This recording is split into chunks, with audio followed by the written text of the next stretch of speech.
أما بعد أعوذ بالله من الشيطان الرجيم. بسم الله الرحمن الرحيم. لله ما في السماوات وما في الأرض وإن تبدوا ما في أنفسكم أو تخفوه يحاسبكم به الله فيغفر لمن يشاء ويعذب من يشاء والله على كل شيء قدير. صدق الله العظيم. اللهم صل على محمد وعلى آل محمد كما صليت على إبراهيم وعلى آل إبراهيم إنك حميد مجيد.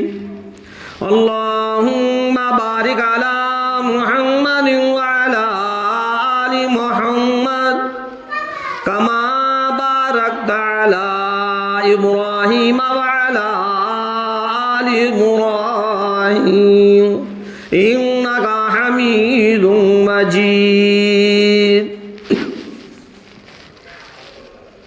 محترم حضرات، سامعین اکرام، عزیز ساتھیوں،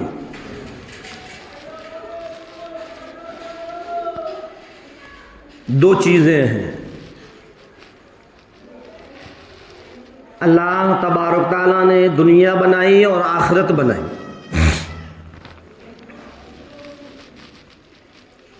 اور دنیا کے اندر پروردگار عالم نے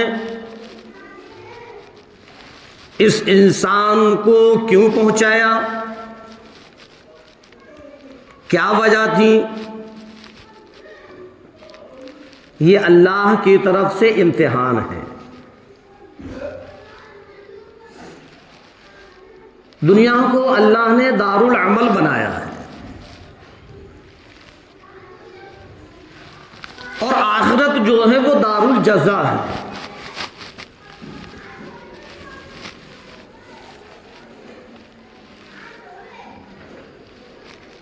حضرت آدم علیہ السلام کو جب اللہ تبارک تعالیٰ نے بنایا اور جنت کے اندر اللہ تبارک تعالیٰ نے حضرت آدم علیہ السلام کو رکھا اور حضرت آدم علیہ السلام کی بائیں پشت سے، بائیں پسلی سے حضرت حوا علیہ السلام کو پیدا کیا.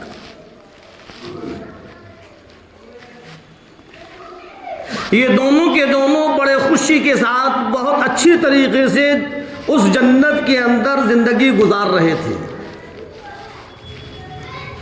کوئی فکر نہیں، کوئی ٹینشن نہیں، کوئی بات نہیں.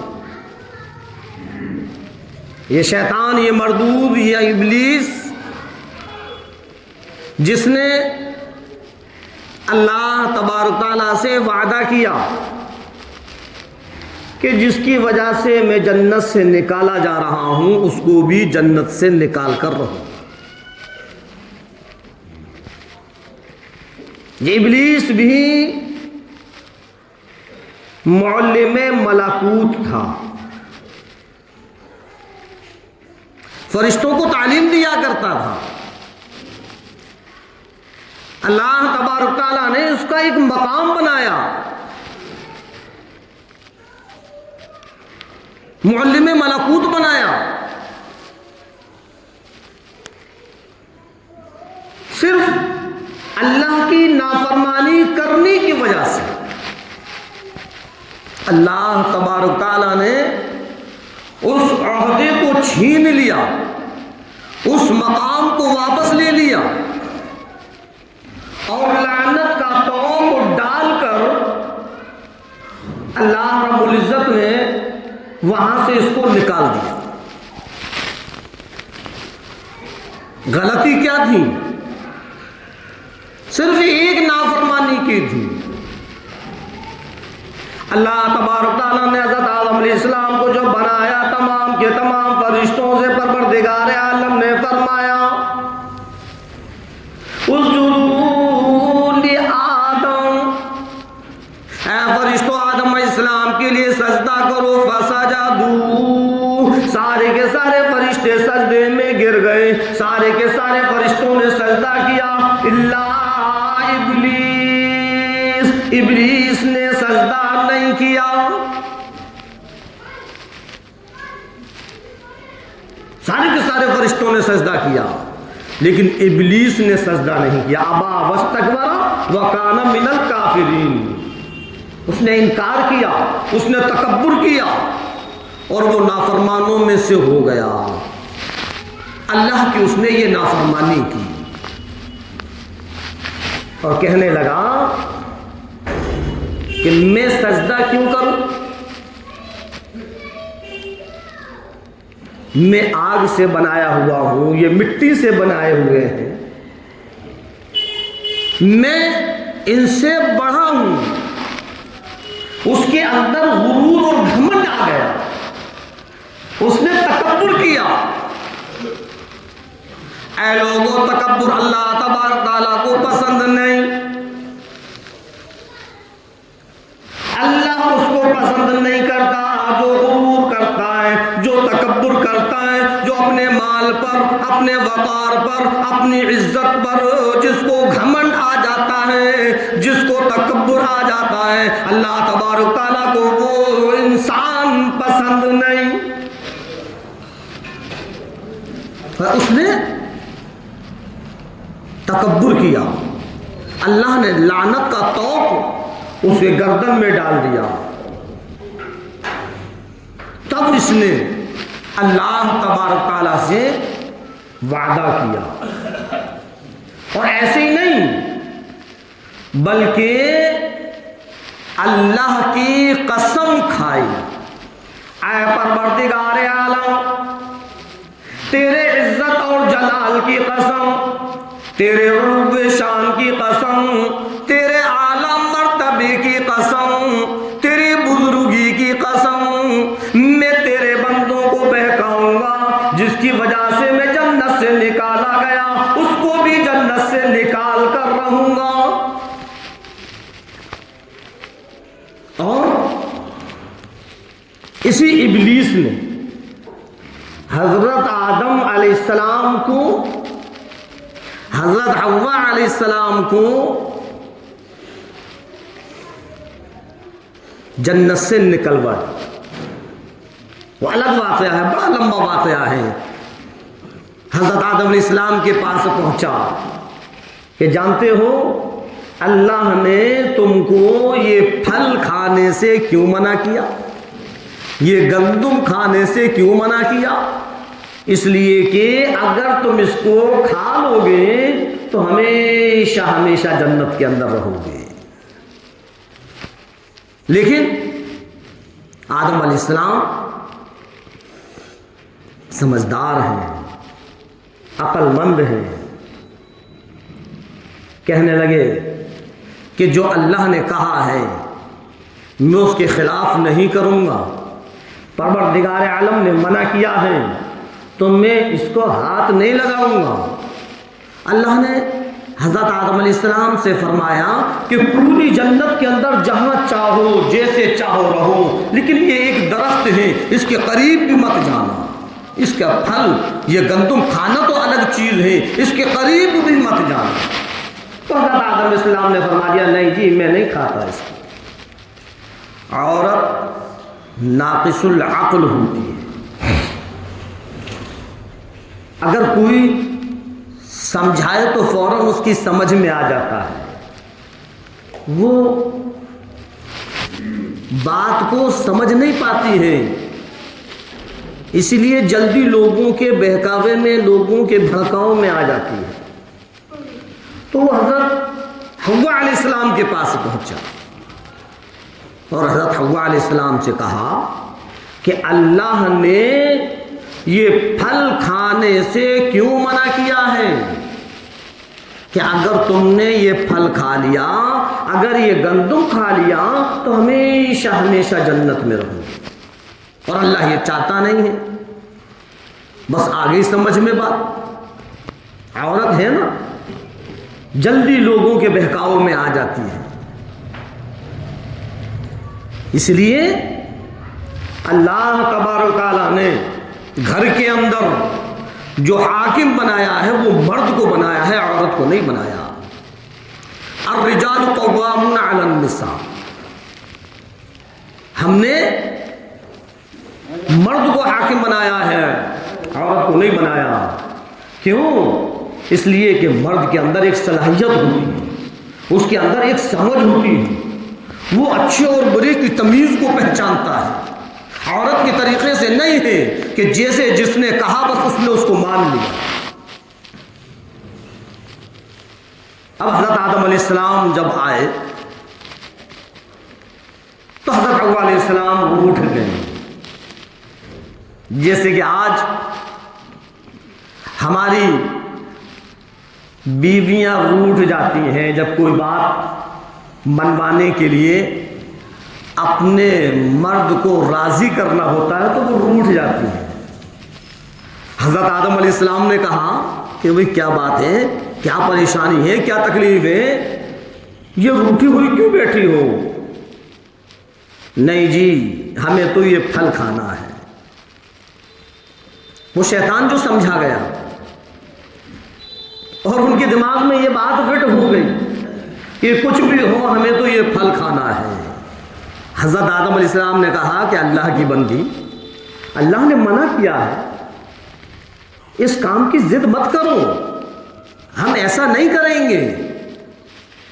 تو پھر کیا ہوتا ہے جب مرد کسی کام کے لیے منع کرے اور عورت یہ سمجھ جائے کہ یہ اب ہماری ضد پوری نہیں کرے گا تو رونا شروع کر دیتی ہے، آنسو نکالنا شروع کر دیتی ہے.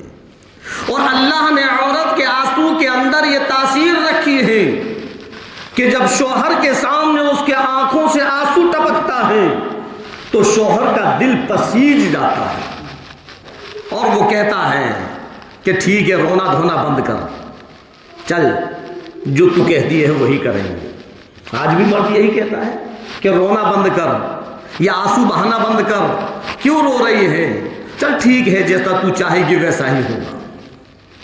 حضرت آدم علیہ السلام نے کہا اے اللہ کی بندی، اللہ تبارک تعالیٰ نے منع کر دیا، اللہ تبارک تعالیٰ نے حکم دے دیا کہ اس درخت کے قریب بھی مت جانا، بھلا ہم اس کے پھل کو کیسے کھائیں.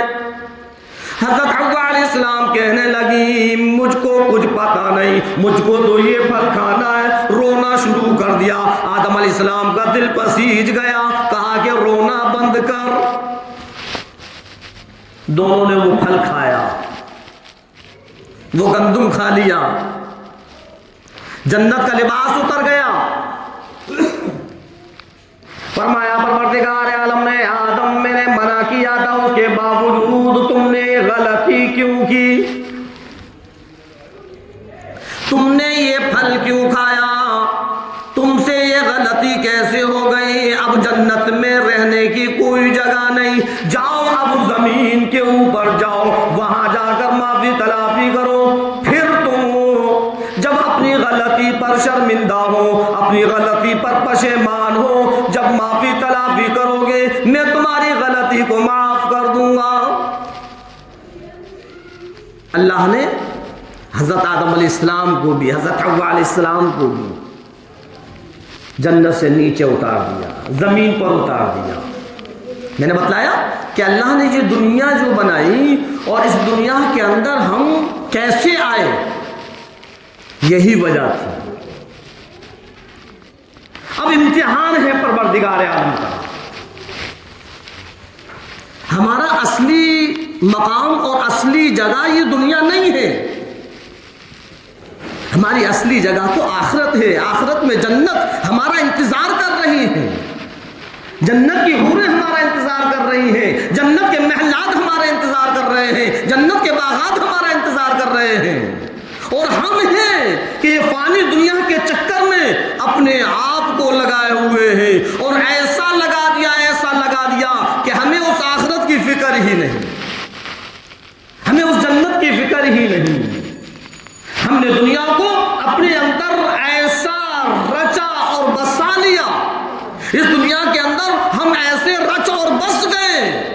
کہ ہمیں دنیا کے علاوہ کچھ اور نظر آتا ہی نہیں.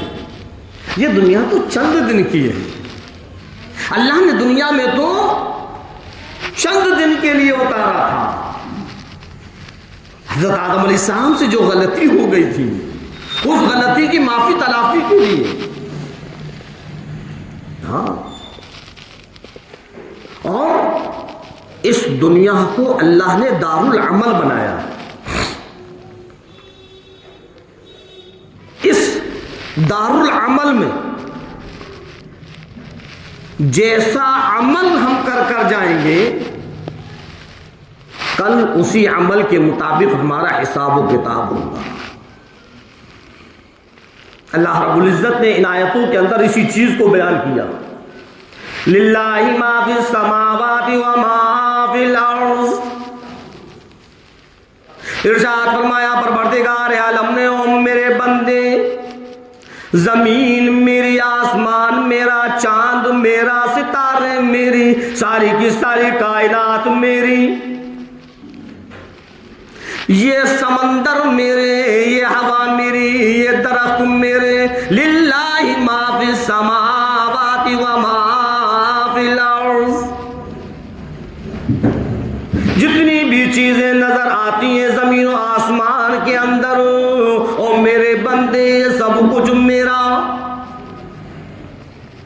بدماشی نہ کرو، عداوت نہ کرو، کوئی غلطی نہ کر. اس زمین پر یوں اکڑ کر نہ چل. تیرے اندر کس بات کی اکڑ ہے؟ کیوں اکڑ کر چلتا ہے؟ سب کچھ میرا ہے. تجھ کو بھی میں نے بنایا، تجھ کو کھلانے والا میں، تجھ کو پلانے والا میں، تیری دکھ مصیبت میں، بیماری پریشانی میں، تکلیف میں کام آنے والا میں، تیری بیماریوں کو دور کرنے والا میں، تیری مصیبت کو ہٹانے والا میں، تیری تکلیفوں کو دور کرنے والا میں. اور میرے بندے، جب یہ سب کچھ میرا ہے تو پھر تیرے اندر یہ اکڑ کیوں ہے؟ تیرے اندر یہ گھمنڈ کیوں ہے؟ کس بات کی اکڑ ہے؟ گھمنڈ، تکبر اللہ کو پسند نہیں ہے. اور یوں فرمایا پروردگار عالم نے، وَكَمْ أَهْلَكْنَا قَبْلَهُم مِّنَ الْقُرُونِ أَنَّهُمْ إِلَيْهِمْ لَا يَرْجِعُونَ. غور کرو، کتنی بستیاں ہم نے ہلاک کر دی. تم سے پہلے کتنے لوگ آئے، کتنی بستیاں دیں. جب انہوں نے عداوت کی، جب انہوں نے سرکشی کی، جب انہوں نے غلطیاں کی، گناہ کیے، جرم کیے، جب انہوں نے میری نافرمانی کی. کم اہلکنا قبلہم من القرون انہم الیہم لا یرجعون. اللہ فرما رہا ہے وَكَمْ أَهْلَكْنَا قَبْلَهُمْ. تم سے پہلے میں نے کتنی بستیاں ختم کر دی. میرے عذاب سے ڈر، میری پکڑ سے ڈرو. خبردار خبردار، زمین پر رہ کر گناہ نہ کر، جرم نہ کر، عداوت نہ کر، سرکشی نہ کر. کہیں ایسا نہ ہو تیری اس غلطی کی وجہ سے، تیری اس گناہ کی وجہ سے، تیری اس سرکشی کی وجہ سے، تیری اس جرم کی وجہ سے میرا عذاب نہ آ جائے. ڈر ڈر، میرے عذاب سے ڈر، میری پکڑ سے ڈر. ہاں، بستیاں کی بستیاں ہلاک ہو گئی ہیں جب انہوں نے میری نافرمانیاں کی. فرمایا پروردگار عالم نے، میرے بندے تو کیا ہے؟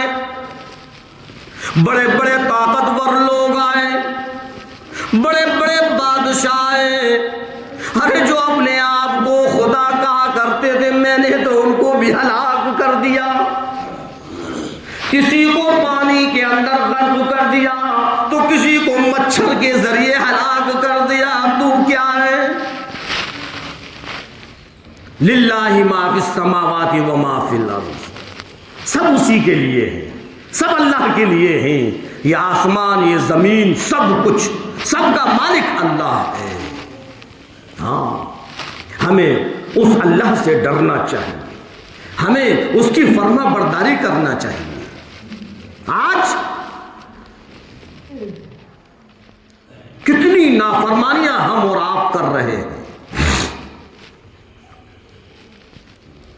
کتنے گناہ ہم اور آپ کر رہے ہیں، یہ تو اللہ کا احسان ہے، اس کا فضل و کرم ہے کہ ہمارے بہت سے ایسے گناہ ہیں جن پر اللہ نے پردہ ڈال دیا ہے، بس ہم جانتے ہیں اور ہمارا رب جانتا ہے، اور کوئی نہیں جانتا کہ ہم کیسے کیسے گناہ کرتے ہیں۔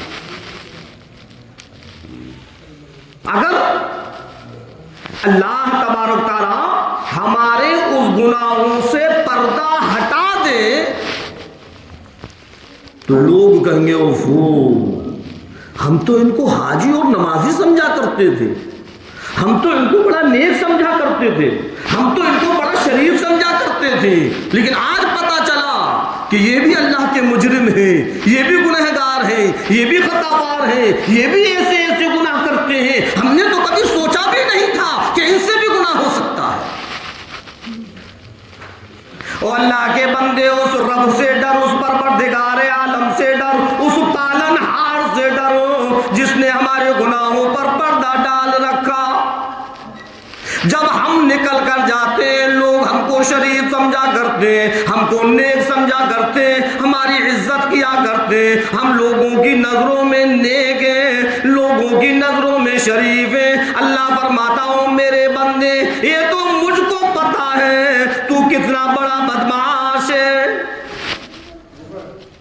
یہ تو مجھ کو پتا ہے کہ تو کتنا بڑا گنہگار ہے، یہ تو مجھ کو پتا ہے کہ تو کس قدر جرم کرنے والا ہے۔ اگر میں تیرے پردے کو ہٹا دوں، جو لوگ تیری عزت کرنے میں لگے ہیں وہی تیری بے عزتی کرنے لگیں گے۔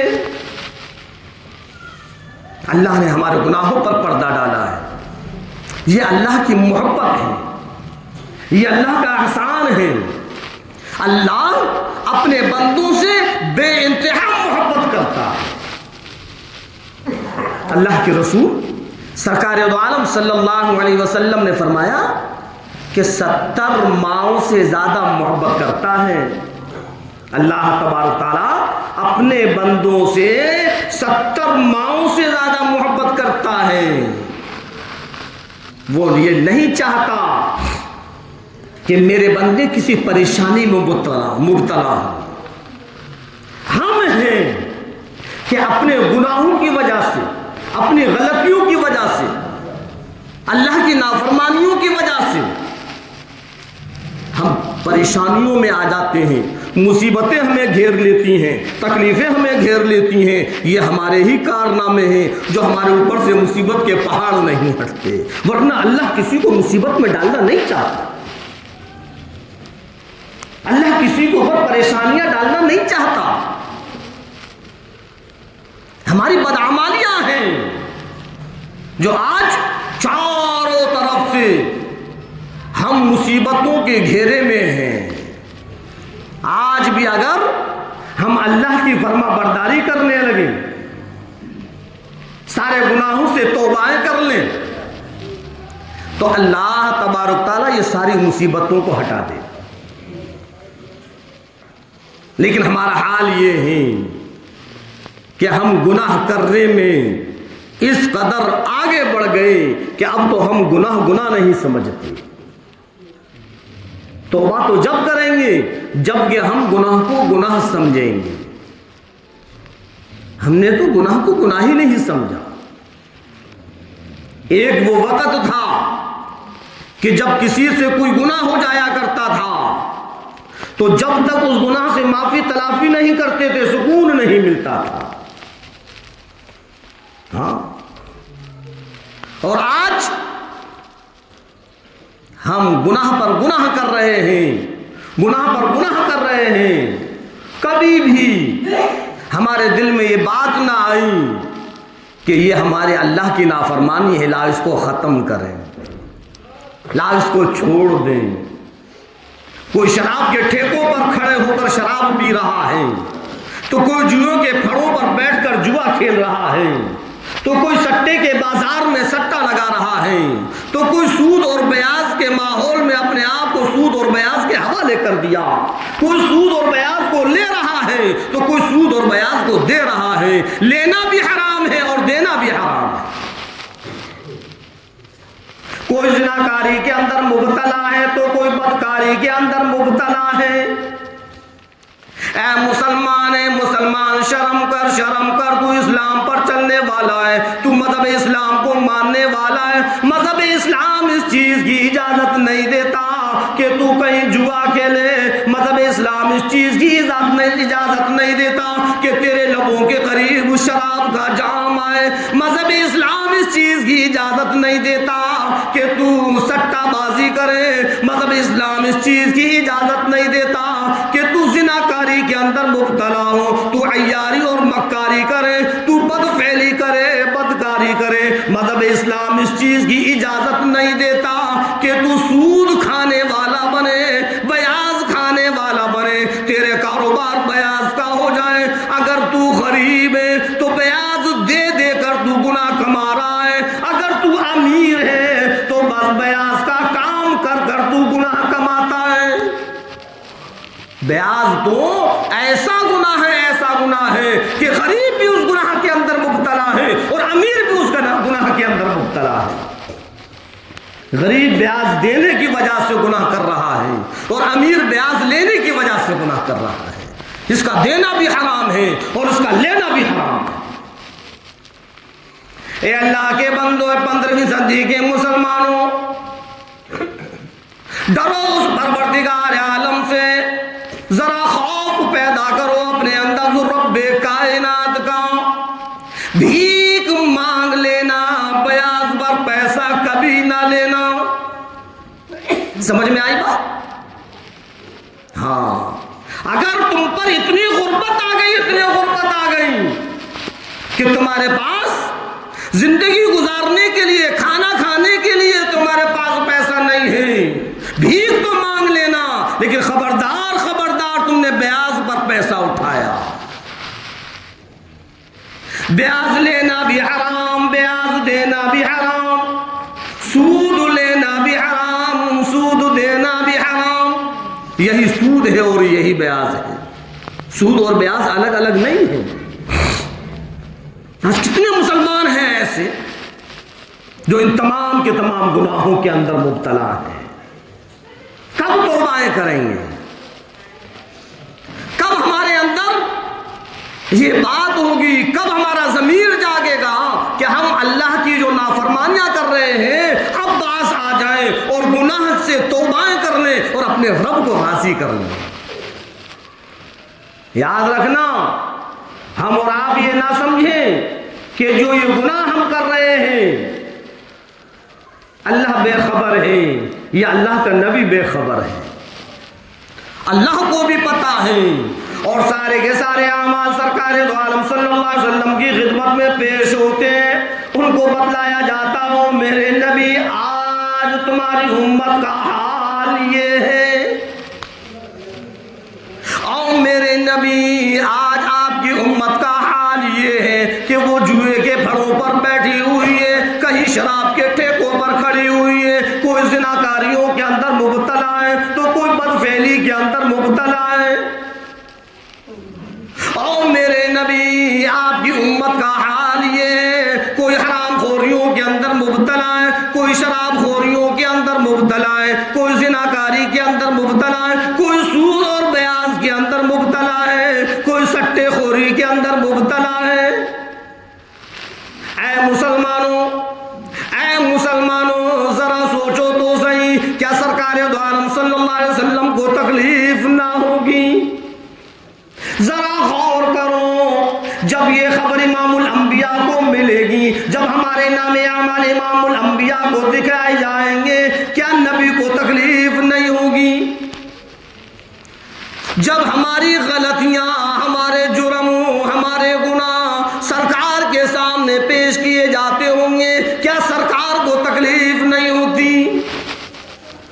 میرے عزیزوں، میرے نوجوانوں، میری ماں اور بہنیں، غور سے سنیں، جب یہ اعمال سرکار کے سامنے پیش کیے جاتے ہیں تو سرکار کو تکلیف نہیں ہوگی، اور جب آپ کو تکلیف ہوگی تو پھر اللہ کو تکلیف نہیں ہوگی، اور جب اللہ کو تکلیف، اللہ کے نبی کو تکلیف، تو قرآن کہہ رہا ہے، سورہ احزاب کی آیت کو اٹھا کر دیکھو، ان الذین یؤذون اللہ ورسولہ، بے شک وہ لوگ جو اللہ اس کے رسول کو تکلیف دیتے ہیں۔ آیت نمبر 57 ہے، سورہ احزاب کی آیت ہے، کھول کر دیکھو، اللہ نے صاف صاف فرما دیا، ان الذین یؤذون اللہ ورسولہ، بے شک وہ لوگ جو اللہ اس کے رسول کو تکلیف دیتے ہیں، لعنہم اللہ، ان کے لیے اللہ کی لعنت ہے، فی الدنیا والآخرہ، دنیا میں بھی اور آخرت میں بھی، وَأَعَدَّ لَهُمْ عَذَابًا مُهِينًا، ارشاد فرمایا پروردگار عالم نے، ہم نے ایسے لوگوں کے لیے عذاب مہین کو تیار کر رکھا ہے۔ کن کے لیے؟ جو اللہ اس کے رسول کو تکلیف پہنچاتے ہیں۔ لعنہم اللہ فی الدنیا والآخرہ، ان کے لیے دنیا میں بھی لعنت ہے اور آخرت میں بھی لعنت ہے۔ اے اللہ کی نافرمانیاں کرنے والوں، گناہ کرنے والوں، توبائیں کر لو، توبائیں کر لو۔ اللہ نے اعلان کر دیا، لعنہم اللہ فی الدنیا والآخرہ، دنیا میں بھی لعنت ان کے لیے اور آخرت میں بھی لعنت۔ اور جن کے لیے اللہ یہ کہہ دیں کہ ان کے لیے دنیا میں بھی لعنت اور آخرت میں بھی لعنت ہے، تو بتاؤ پھر ہم کامیاب کیسے ہو سکتے ہیں؟ اور اللہ رب العزت نے صرف اتنا ہی نہیں کہا، آگے فرمانے وَأَعَدَّ لَهُمْ عَذَابًا مُهِينًا، ان کے لیے تو اللہ نے عذاب مہین کو تیار کیا، ذلت والے عذاب کو تیار کیا، اہانت والے عذاب کو تیار کیا۔ قرآن کریم نے بالکل صاف صاف فرما دیا۔ اب اس کے سننے کے باوجود، سمجھنے کے باوجود، پھر بھی اگر ہم اپنے گناہوں سے باز نہ آئیں، پھر بھی ہم اگر اپنی غلطیوں سے باز نہ آئیں، پھر بھی ہم اپنے جرم کرنے سے باز نہ آئیں، پھر بھی ہم اپنے سرکشی کرنے سے باز نہ آئیں، تو بتلاؤ ہم سے بڑا بیوقوف کون ہے؟ اللہ سمجھا رہا ہے، اللہ بتلا رہا ہے، میرے بندوں کبھی بھی ایسے اعمال مت کرنا، کبھی بھی ایسے کام نہ کرنا جس سے اللہ اس کے رسول کو تکلیف۔ اگر ایسا ہوگا تو پھر دنیا میں بھی لعنت اور آخرت میں بھی لعنت۔ اور جب دنیا سے آخرت کی طرف جاؤ گے تو وہاں وَعَدَّ لَهُمْ عَذَابًا مُهِينًا، وہاں تو ہم نے عذاب مہین کو تیار کر رکھا ہے، اس عذاب کے اندر ڈال دیا جائے گا۔ میرے عزیزوں، میرے دوستوں، میرے نوجوانوں، میری ماں اور بہن اور بیٹیوں، جو بھی گناہ ہم سے ہو گئے ہیں ہم اس سے توبائیں کر لیں۔ ان اللہ غفور رحیم، اللہ تو غفور رحیم ہے۔ ہاں، ابھی میں نے خطبے کے دوران جو آیت پڑھی تھی، للہ ما فی السماوات وما فی الارض وَإِن تُبْدُوا مَا فِي أَنفُسِكُمْ أَوْ تُخْفُوهُ يُحَاسِبْكُم بِهِ اللَّهُ، ہم چھپائیں یا ظاہر کریں اللہ سب کا حساب لے لے گا، اللہ کو سب معلوم ہے۔ ہم دنیا کی نظروں سے چھپا سکتے ہیں لیکن اللہ سے نہیں چھپا سکتے۔ ہمارا ہر عیب اللہ کو معلوم ہے، ہمارا ہر کام اللہ کو معلوم ہے، ہماری ہر بدمعاشی اللہ کو معلوم ہے، اللہ کو ہمارا ہر جرم معلوم ہے، ہماری ہر کرتوت معلوم ہے، ہمارا ہر گناہ اللہ کو معلوم ہے۔ چاہے لوگوں سے ہم نے چھپا کر رکھا ہو لیکن اللہ سے چھپا ہوا نہیں ہے. وَإِن تُبْدُوا مَا فِي أَنفُسِكُمْ أَوْ تُخْفُوهُ يُحَاسِبْكُم بِهِ اللَّهُ. تم چاہے ظاہر کرو یا تم چھپاؤ، سب اللہ کو پتا ہے، ہر چیز کا اللہ حساب لے لے گا. فَيَغْفِرُ لِمَن يَشَاءُ وَيُعَذِّبُ مَن يَشَاءُ.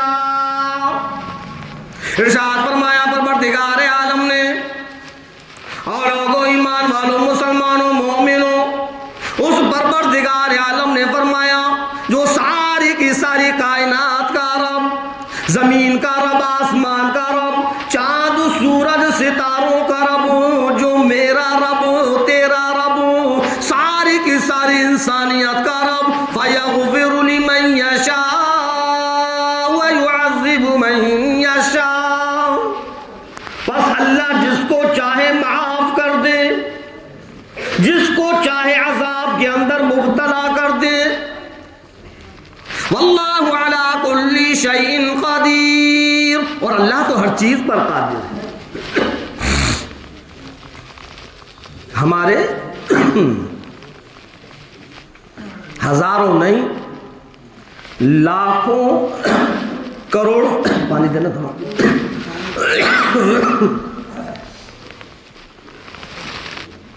لاکھوں کروڑوں گناہ ہو جائے، اللہ اس کو بھی معاف کر دے.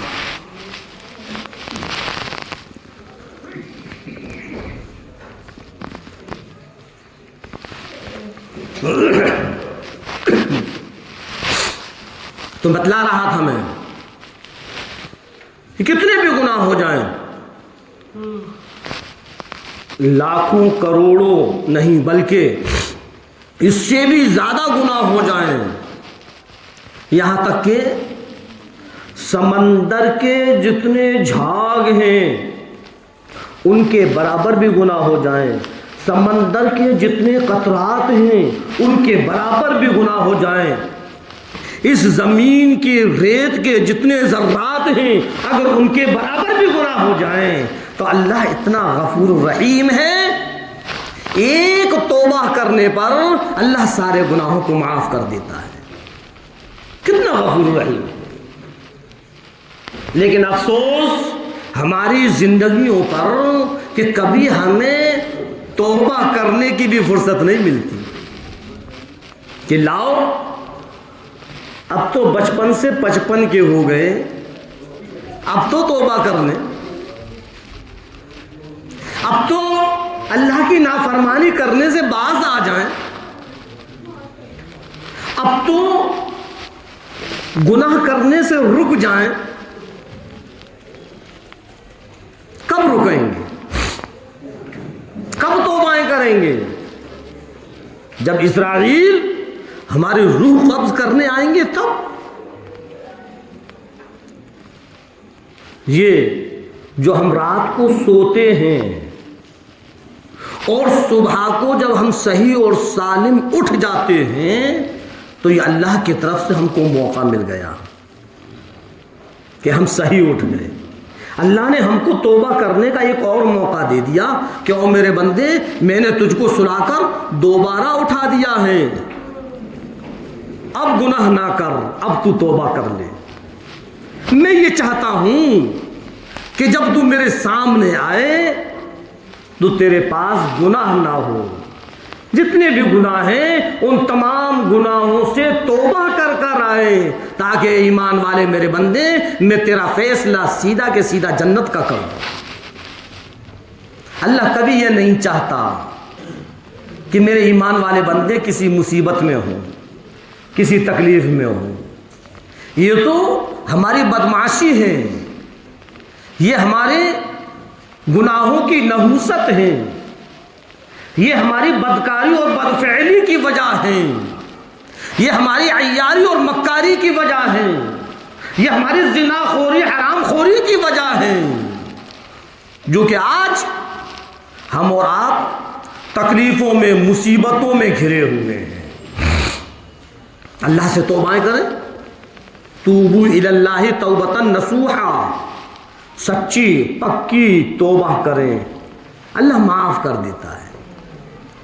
اور جب کوئی سچی اور پکی دل سے توبہ کرتا ہے تو اللہ تبارک تعالیٰ اس کو ایسے معاف کر دیتا ہے جیسے کہ بالکل ابھی ابھی پیدا ہوا ہے، اس سے کوئی گناہ ہوا ہی نہیں۔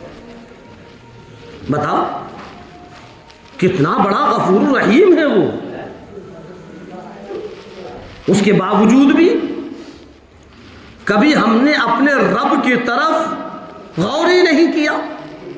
انسان ہے، غلطیاں ہو جاتی ہیں، شیطان پیچھے لگا ہوا ہے، غلطیاں ہو جاتی ہیں، لیکن غلطیوں کا مطلب یہ نہیں ہے کہ ہم ان غلطیوں پر جم جائیں اور بار بار اسی غلطی کو کریں۔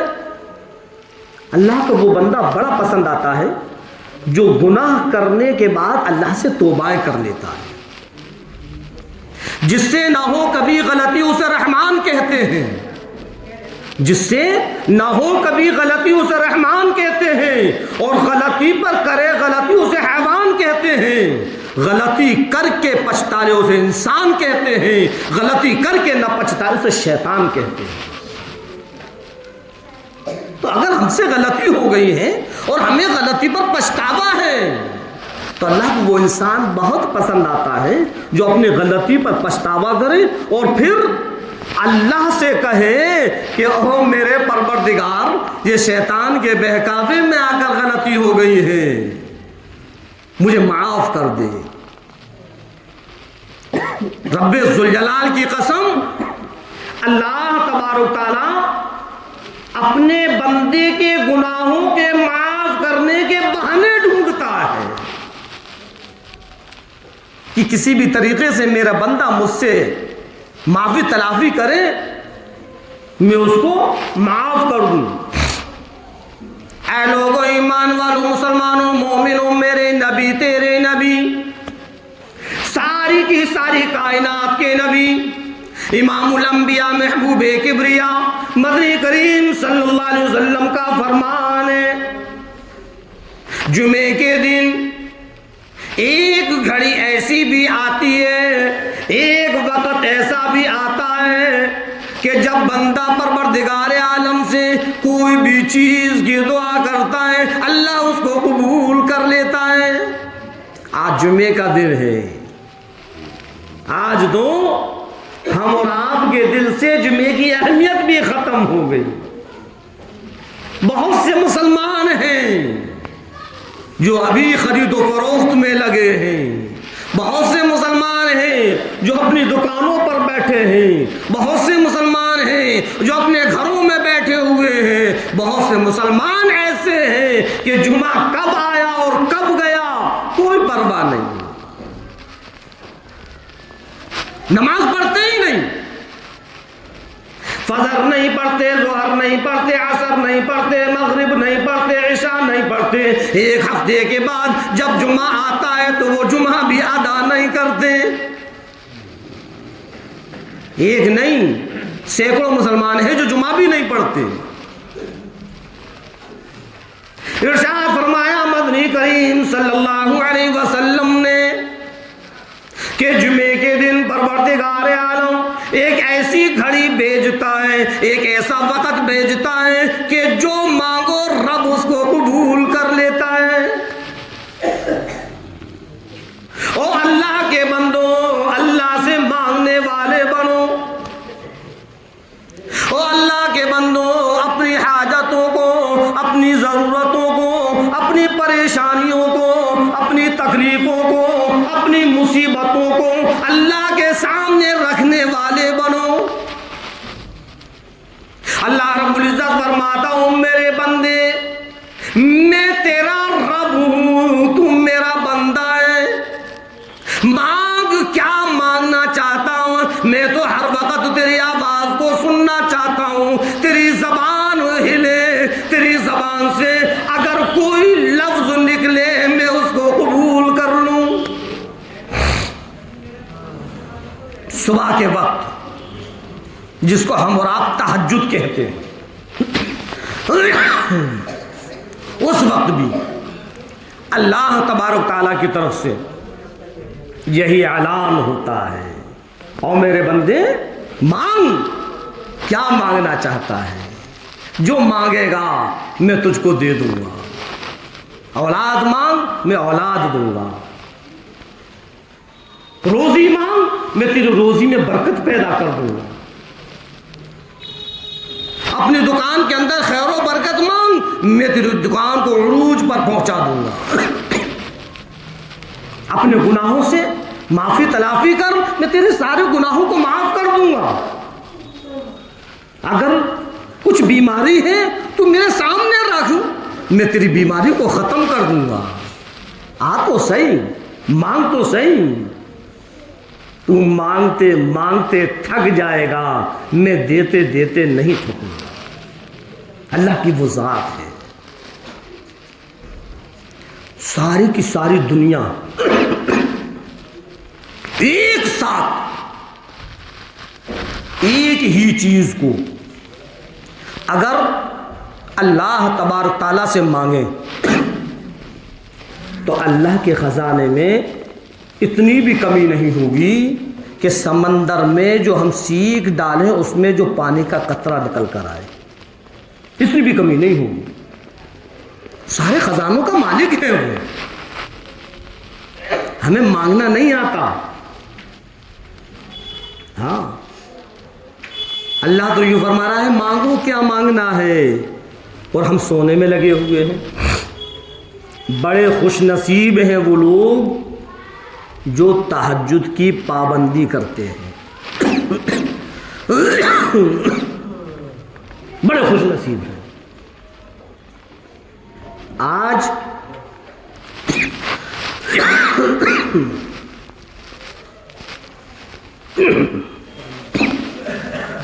سویا مت کرو سامنے بیٹھ کر،